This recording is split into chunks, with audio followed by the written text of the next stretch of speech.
All right, 24/7 Mindset Community. All right, this is Brandon, one of the top loan officers in California. And what I love so much about him, he's absolute sponge. He jumped on the private Facebook group for 24/7 Mindset, asked me a lot of great questions, but I type like a 2-year-old. So it'd be probably best if we jumped on here. All right, so Brandon, tell us a little bit about yourself, and then let's ask away, man. You got me for 25, 30 minutes of all your questions. Yeah, we can kind of skip too much about me. I've been doing home loans since 2009. Yeah, I'm here in California. Work primarily with builders, but since you came out with the group and then eventually the book and all that sort of thing, been trying to expand out into the financial planners, trust attorneys, CPAs, and that sort of thing, and doing a little bit more with existing homes as well on the realtor side. So yeah, like you were saying, kind of the reason I had reached out, and it all kind of boils down at the end of the day to getting buy-in from other partners, right? So I'm having a lot of conversations with people that are in those spaces, whether it's financial planners or accountants and that sort of thing. And there's a lot of interest, but then it kind of grinds down to a halt when it comes to taking action. And a lot of that, I feel like, kind of boils down to that give and take book, right? You start to see it's like people love the idea of getting a lot of referrals, but they don't want to kind of do their part in it. So the first piece of that question that I had asked you, I was just kind of surprised to get it from a financial planner. It's pretty common for realtors to use it, but a financial planner to say, hey, I've got to send out three names, which in the realtor world, obviously, I know that's not a legality. I don't know all the compliance issues and everything in the financial planners world, but yeah, so I was kind of interested to hear your take and if that's something you've seen in the financial planner world, and then we can kind of get into the second piece of it. No, I've never seen that in the financial advisor space, or candidly in the wealth advisor space, period, across the board. Had you asked them at all, like, well, thank you for at least referring me, but is there a reason why you did not refer me only? Would you have liked if I referred you and 2 other financial advisors? Yeah, it's kind of tough because I am a very direct person, so I have to silence myself a lot of times because that is kind of my initial question is like, okay, so do you want me to refer you and 3 other people because that's what I have to do? But in the moment, sometimes it's better to say nothing at all than to say something I might regret. And it did kind of get to the point. That person at the end of the day, I did kind of tell him like, hey, look, this is there was a number of things throughout the conversation where I just got the feeling where, hey, look, this isn't ever going to work out, and I let him know that after the fact.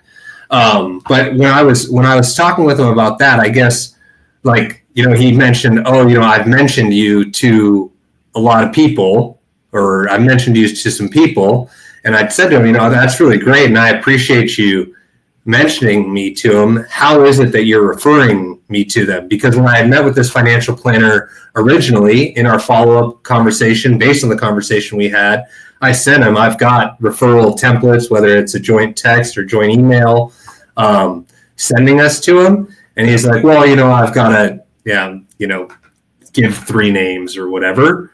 And I think that is because I've dealt with a decent amount of these people, and I think that's pretty few and far between that I'll find that being an issue. Here's my approach on that. What I would have done if I was in this situation, and the financial advisor says, hey, I referred you and somebody else. My response is, so I can understand how to serve this client, so I can understand how to serve this client best.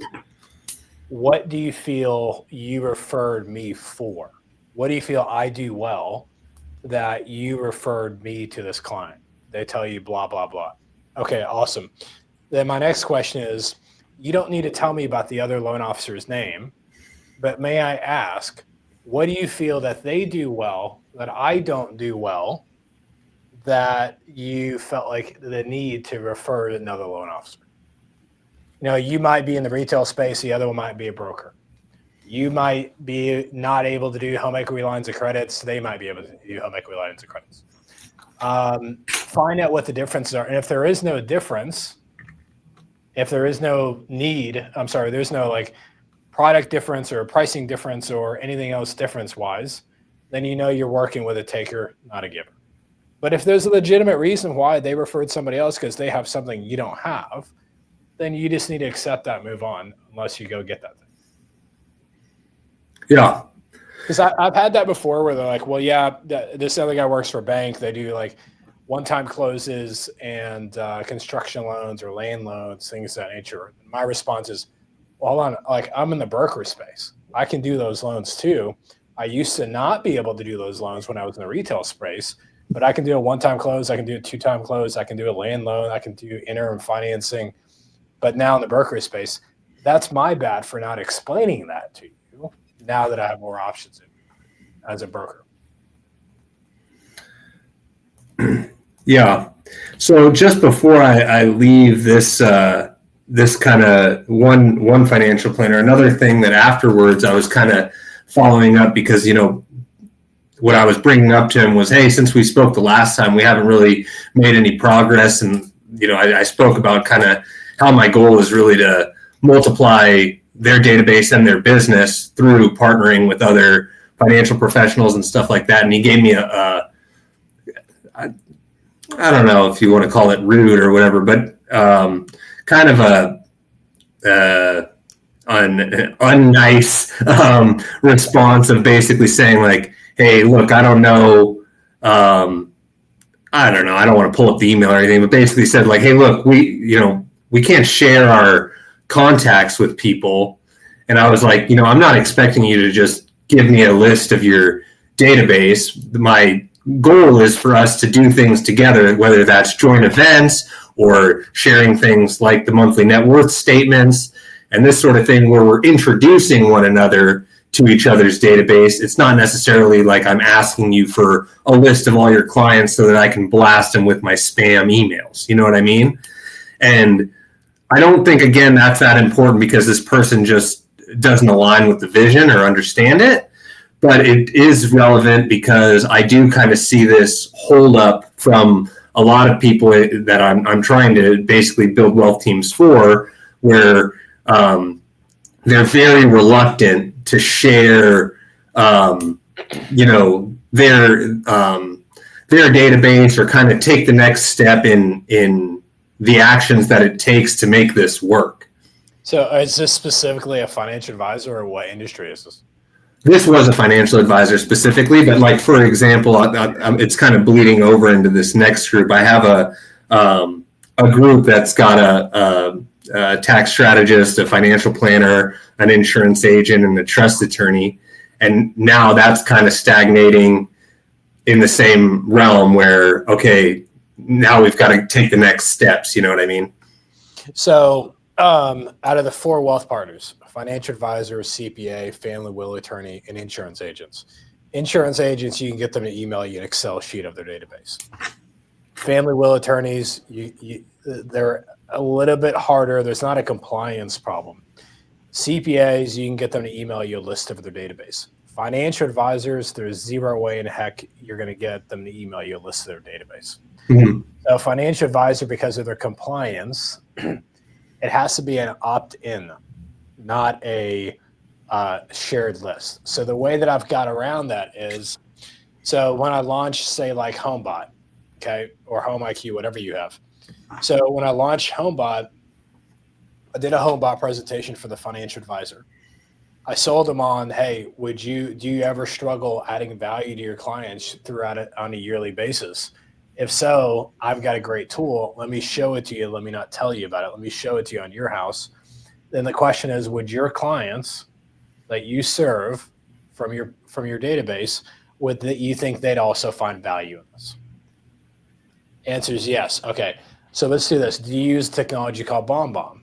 Yes, we do. Or what do you use, Microsoft Video or a video email system? Okay, would you be open if you and I record a video together explaining what HomeBot is and the benefits of HomeBot? We send that to your database from your inbox. I don't need to see your database from your inbox to go out to your database, and then add the link for them to sign up themselves if they choose to want to opt in or to HomeBot. So now there's video credibility. Now there's a tracking system that sees how many times they open that email, how many times they review it, things of that nature. And then number three, it comes from them, so it has their credibility. So that's when it's been most successful for me with financial advisors getting their database. It's an over time thing with financial advisors. The second thing I do specifically with financial advisors to get access to their database is find out what their flow is, what their process is. And every single financial advisor requests documents from the client when they do their annual financial review. But to say the review is April 15th, they're going to request documents from them probably like March 15th. I ask them, I said, what's the list of documents you request? They usually say like W-2s, paycheck stubs, tax returns.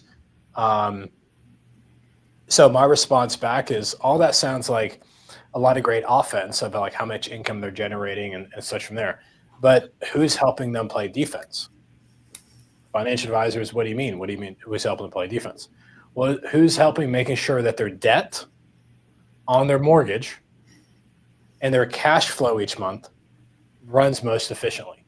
We see a lot of clients with escrow shortages. We see a lot of clients with monthly mortgage insurance that don't need to pay because they've got 20% equity in their home. But there's nobody looking over their shoulder at their mortgage statement, pointing out things that are running inefficiently on the mortgage that can give them tips and tricks of being able to how to save more cash flow each month. Because if I can save them more cash flow and you can convince them to use that cash flow to invest with you, their portfolio goes up in value, right? So do me one favor, just one simple favor. When you ask for documents from the client on a yearly basis, ask for the mortgage statement.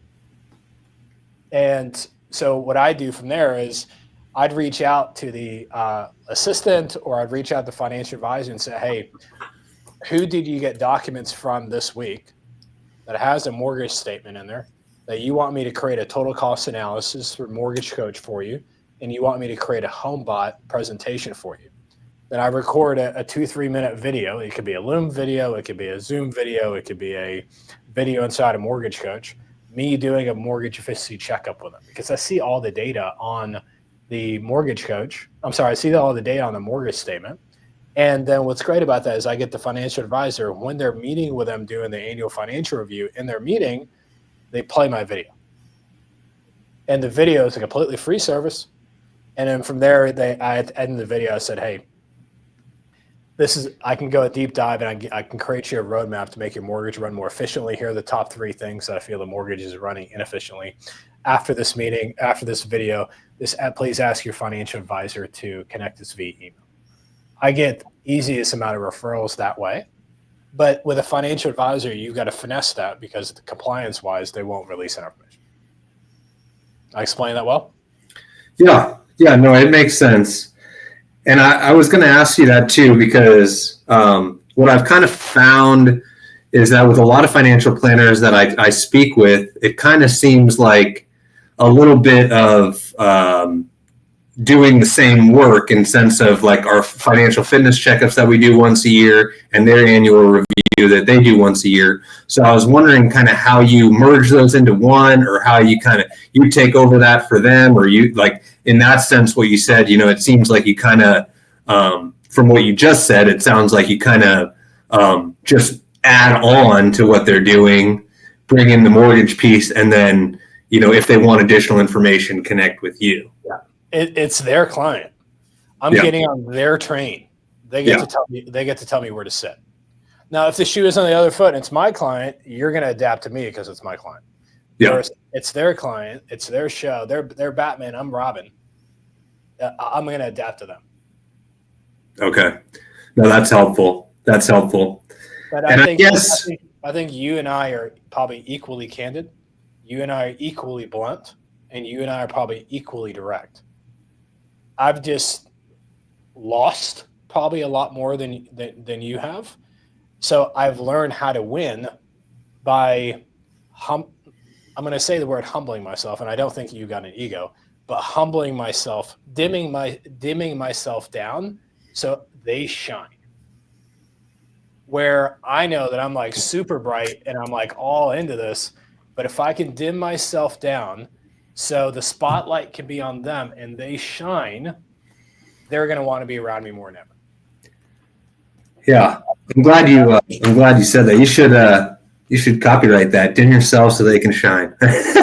But I've been saying it for a long time. But I was having dinner with a buddy of mine, Alec, the other day, and he said these words. He goes, and it was a Hormozi quote. He said, "If you're sitting next to the smartest guy in the world, you're gonna think that guy is the smartest guy in the world. If you're sitting next to the most persuasive guy in the world, you're going to think, man, I'm the smartest guy in the world." So my biggest goal is for making them feel like they're the smartest guy in the world or smartest gal in the world. Yeah.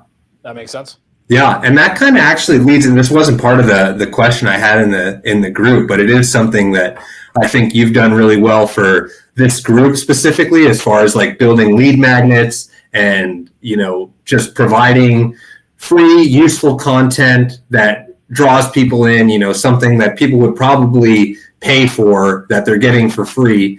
And part of what I've tried to do with this, and really me, I'm like, slow down to speed up, right? Let's get one wealth team running really, really well, and then I can duplicate it a million times, right? So like for me, I've gone to these people with ideas for like, okay, like here's some ideas of things that I think would benefit clients that I have that they could serve. Like, for example, I get a lot of people buying $3 million houses cash. And it's like, have you spoken with a financial planner or an accountant first to see if that's like the best route to go? And maybe it is, I don't know, but at least having them have that. So like if I had a tool that I could say, hey, Elijah from Northwestern Mutual's actually put together a piece on buying cash homes. So like different lead magnets and things like that. And I have, lists of ideas. The thing is, making it as easy as possible. So doing it, done for you as opposed to, hey, here's an idea. Can you make it happen? Right. I'm trying to kind of do that thing where it's like, okay, I don't want to be the guy who's giving you all this information and talking to your clients and stuff. I want to share an idea that is working and has been helpful for clients that might be helpful to you and your clients that you can share. Because again, I don't expect people to just say, oh yeah, here's my whole database and run with it, But I do think that if there's some valuable information that we can put together for them and that's valuable to their clients, that's something that I think they're happy to distribute. So is that something that you've kind of replicated also in the wealth team world outside of the group? Yeah. Have you heard of a tool called Linktree? Yes. Okay, cool. So I've got multiple different link trees for different partners. So, and it's me with them. So it's me and the financial advisor talking about buying house cash versus financing a home. It's me and the tax strategist talking about the difference between a CPA and a financial advisor. So that you can do like 3, 4, 5 videos on Linktree from it. So then it's maybe like I'm adding those videos in there and they're sending them out to their clients that's already pre-selling me in the conversation from there. So the answer to the question is yes, the tool that I use is Linktree, and you can easily use the same thing. Do you use a Linktree or no? Yeah, I've got one, but it's for me, so I don't have one for partners. I could definitely do that. Yeah, just upgrade it, and you can have up to like 15 partners for like how much ever it is a month. Yeah, and then are they just short, like, few minute videos, or is it a long form thing? No. There may be average, I'd probably say 50 seconds on average. Yeah. There's some that are maybe the longest ones, maybe like 2 minutes. Okay. Yeah. So it's the financial advisor cross-selling me, them shutting up, me adding value, and handing it back to the financial advisor. There's no selling. Right. It's just free content. but they text that link out, and that client digests the data of Wally, which makes it very much easier for them to be able to have a relationship. And you can track it through Linktree, and then you can see who goes and watches one of your videos, who watches 2 videos or 3 videos, or who clicks on your website, or who clicks on your Google ads. I'm not Google ads, Google reviews. So to me, it's a great tool to be able to see who's your hot people that are following through. Yeah. What do you think are like some of those top videos that people find value in? Is it the right time to buy? And the other one is, I'd probably say, I mean, can you do a 1-year buy down? Yeah. Yeah. Most lenders can't, like majority of lenders can't. So we offer a 1.0 buy down. So right now the 1.0 buy down is like at 5.875 on a 30-year fixed, at least for us. And so I can easily say, listen, do you want a 5.875 interest rate? Because I can change the Linktree videos whenever I want, right? I don't send them a new link. So I'll update it maybe every couple months with an updated say, hey, do you want a 30-year fixed completely 1% less than any other lender out there? Watch this video. So something along those lines for that from there. The other one is, do you want to close in 10 days or less, just as strong as a cash offer, but get a mortgage loan? We do a TBD process up front, and we get all the documents up front, write everything through underwriting up front, so we can close in like 10 to 15 days if need be. And they can make a cash offer, no financing contingency. Yeah. So I've got 3 minutes left, by the way. I've got to run to my next meeting.